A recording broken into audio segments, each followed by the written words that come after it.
Hi there. I'm here with Lina Zhang, my former team member at Tigerway, and I wanted to have a discussion with her about her experience in our program. So once again, my name is Larry Cheung, and I'm the coach here in the program. So Lina, welcome to the call.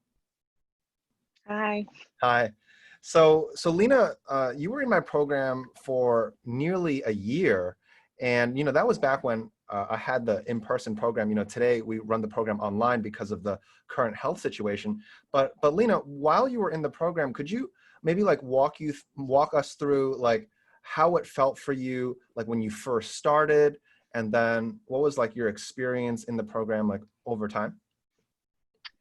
Well, when I first started, I think you're still in like your beginning stages. Mm. So, like I feel like because I took 3 sessions, I think, Yep. and as I kept going, it became more like organized and like driven. Mm. So I remember in the beginning, I felt like kind of awkward because I've never had that kind of setting before where like people just call you out and expect you to go on the spot because they don't really do that in school. The cold calling. And Yeah. yeah, and then I got more comfortable with it as like time passed, and I think that having like a community of people who are also like striving for the same goal as you is Mm. really helpful and another thing in the program. Okay, so for you, did you feel that the cold calling helped you to like think faster on your feet and increase like your pacing on the test? Um, Personally, it helped me like pay attention more Mm. because Okay. like I have a hard time paying attention sometimes, but the cold calling sort of forces you Mhm. to pay attention, Okay. and it also forces you to think fast on your feet, which is helpful for the test because um, you only have so much time for so many questions. Okay. Yeah, very good point. And when you talk about the community, and you say that everyone is going after that same goal, what does that environment feel like? Because I'm the coach, and so I'm not in the student perspective. Can you walk us through what it's like to be in a community of, surrounded with people that like want a very similar high achieving goal? Like, what's it like? I would say it is kind of stressful because like Mm. you realize all these people are working just as hard as you, Okay. and like you're going to be competing with them for the same like college admissions, but um, it's also like I don't know how to say like helpful because um, you see everyone working so hard, so you want them to achieve their goals, which is like a good score. And it also makes you want to achieve your own goals, and you feel like a lot of support. Hmm. Okay. So Lena, you took the test a total of 2 times. Is that correct? Right. Okay. And I mean, both times you took it, it was pretty good. The first one was a little bit shy of what you wanted. So let's talk about that first test. And I remember that when you got your first test back, it was in that high 1400 range, right? It was in that high 1400 range. It was pretty decent, and you worked hard for that. But I knew that you could definitely break above 15, maybe even into the mid-level 15. So let's walk through like how you felt when you got your first test, which is a high 14. Now, for most people listening, I know 14 is the goal, but for Lena here, she really wanted like as close to a 1600 as possible. So a 1400 for her, it's all about expectations. And for her, she felt that that wasn't like necessarily representative of her full potential. So could you walk us through like how you felt when you got that first test, like first number? Well, I remember for my first SAT, the testing environment was like horrible because I was Okay. sitting next to like a guy who was cheating, and it was super distracting. Okay. And my test score was also delayed, so I didn't get it until months later. I remember that. And I remember that. yeah, Yep. When you told me that like the it's not available yet. Yeah, I remember that. I think it's because the guy like affected everyone else's scores. I don't really know.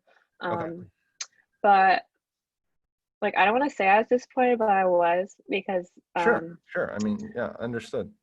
because when you work because I think I had already been in the program for like 4 months, Yeah, and you kind of like have an expectation for yourself, and when you don't meet it, it's just like eh. understood. But yeah. Yeah. Okay. So there was a little bit of disappointment there, but we worked through it together, and I continued to believe that you could do it. And then I believe you took the exam about 3 to 4 months later, right? You took the exam 3 Took to it 4 months in later. March. Yeah. You took So the first one almost in November, right? right. And then the second one in March. So you were in the program for, quite a while, like nearly like a year. And so when you took the exam in March, which was awesome, and you got the score that you wanted, walk us through your feeling. First tell us, like, what did you get on that March test, and like, how did you feel when you saw that number? I got a 1550, 800 math, 750 English. Hmm. And when I first saw it, I was like, oh my God. And then I was like, I'm done. Like, I don't know. I can't explain the feeling. It was just like, Yeah.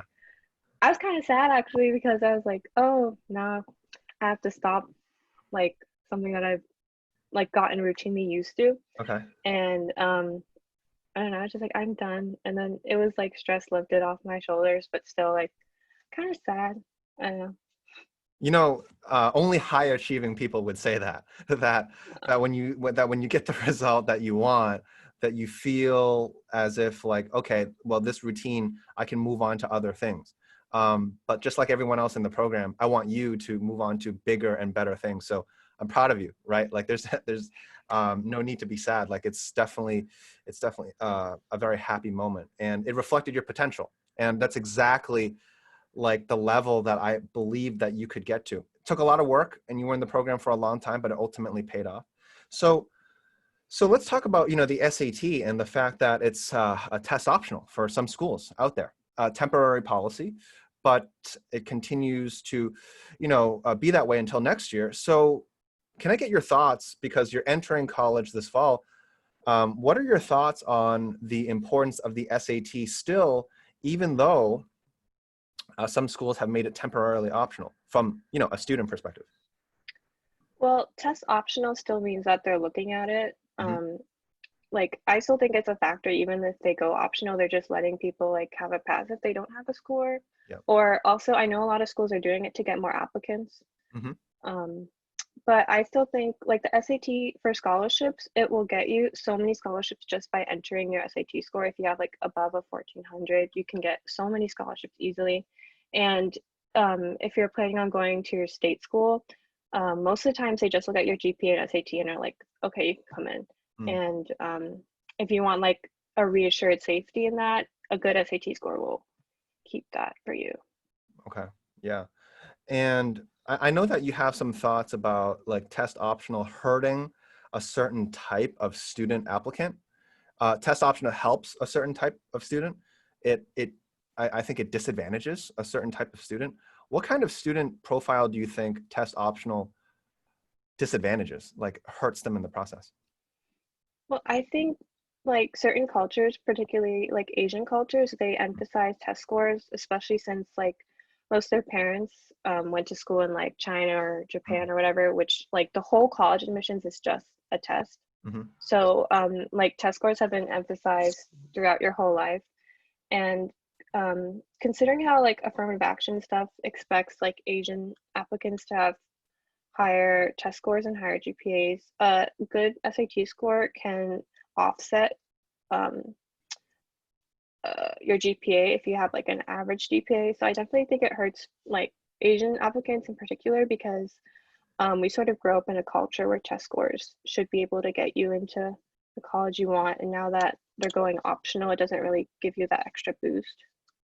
Okay. Yeah. Yeah. So it highlights the importance of continuing to score well, especially if, you fall in a certain demographic. Now, some of those things I'm not going to touch on. Affirmative action is definitely a very sensitive topic. So many people have different opinions about it, but as the program coach, I don't comment on that specifically, but your point is definitely taken. Um, Yeah, so, I just did like a research project on affirmative action, so I know a lot about it. mhm, I understand the necessity for it and the fact that the SAT is affected by socioeconomic factors, yep. but I think like the same like rich people who are privileged enough to get a good education Mhm. are still going to be privileged even without the SAT. That's true. And that's reflected on the extracurricular activities, right? Like if you, for example, do fencing or an expensive sport like hockey, that in itself is an even bigger indication of, background and social economics. Whereas the SAT, it really is this objective benchmark where if people work hard and they have a number that reflects their potential, it just helps them. It's not a person's fault, right? If their school doesn't have fencing or horse riding, or for example, some exotic extracurricular activity. And so we see the SAT as a really it levels the playing ground. It allows people who works hard to get a score that reflects their ability. And so we see it as a really fair metric, although some groups, I understand, see it otherwise. Okay. But with that said, you did very well on the test, and you definitely, like, you earned it, you grinded for it, and you got what you deserved. And so I would say, in the program, you scored one of the best scores here. So we're definitely really proud of you. So let's move our conversation to, like, how would you describe the program in like a couple words, like 3 words? Like, what would you, if someone were to ask you, like, what's the program like in 3 words, how would you assign, like, assign the program with 3 words, describe the program, 3 words? I'd probably say innovative, Hmm. unique, and ambitious. Innovative, unique, and ambitious. Okay. And why do you use the word innovative? That's interesting.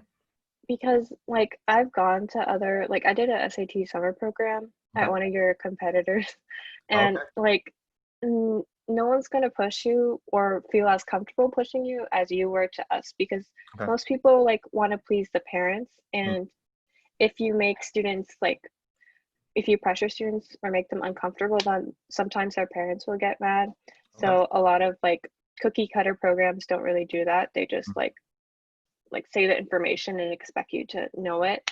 But because I think we all have this like comfortable rapport with you, Hmm. it's a lot more innovative. Yeah. Got it. Got it. Okay. Yeah. So you would advocate for the program pushing people, even if they're uncomfortable, outside of their comfort zone to achieve growth. Okay. Good. Um, so you're going to enter Tufts University this fall. What are you going to be studying? Right now I'm planning on majoring in biochemistry and doing a minor in Latin. Okay. So, there's a lot of like these new things that will occur on campus. Like some classes will be taken online, and some classes will be, some of your labs will be like in person. For the major that you chose, biochemistry, do you feel that having a strong math background from high school and science background from high school and a good like math score, like, is, I wouldn't say required, but very helpful to helping you like understand your future major and the content that's going to come? Yeah, it was definitely helpful, especially since I'm majoring in a STEM thing. Yeah. Okay.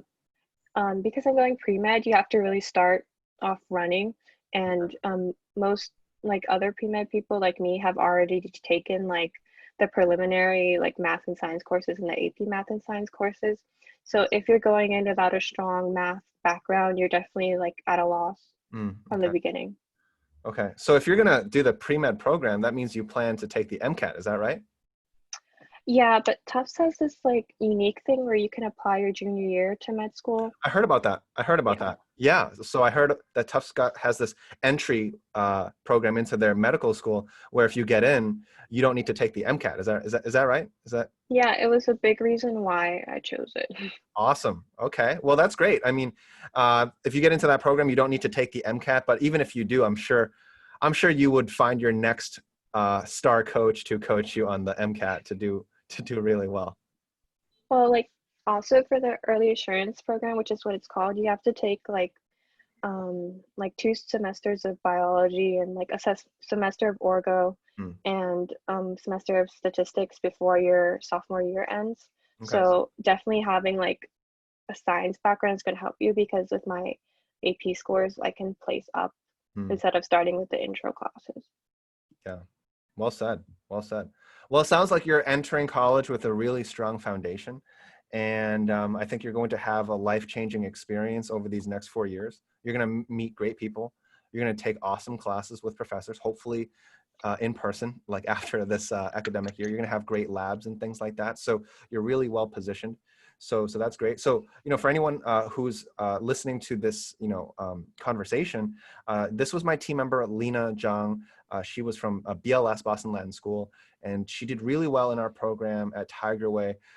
First test already in the high 14s. She had prepared months leading up to that. So that wasn't her final goal. Then she moved that into a 1550, ultimately getting her into a Tufts University with a great foundational background to get that nice momentum starting in the fall. So that's awesome. So, Lina, thanks for joining me on this call. And, for anyone who's listening, stay tuned for our next chat with our next team member.